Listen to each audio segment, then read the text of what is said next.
Hello guys, I will show you how to resolve the problem for Wi-Fi on Windows 10. So it is easy, just follow me. So I suppose that I have the problem because the wireless is already working on my PC, but if you follow all the steps that I will do, you will resolve your problem. Do not worry. So press Windows key plus R and write this command dev mgmtm.msc and OK.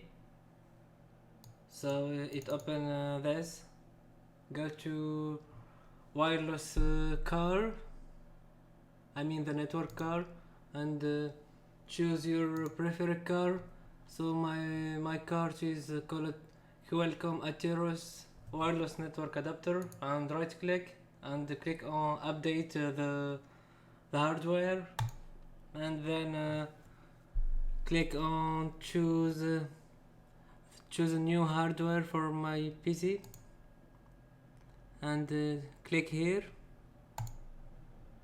to browse between the list of PC and choose which you need.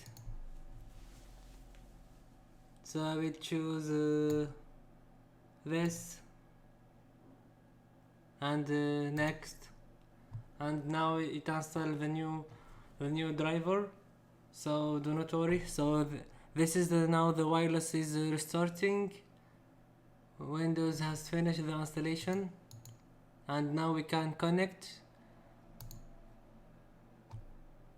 So and that's all. So this is how to resolve the problem for Wi-Fi on Windows 10. Please do not forget to subscribe to the channel and comment. Goodbye.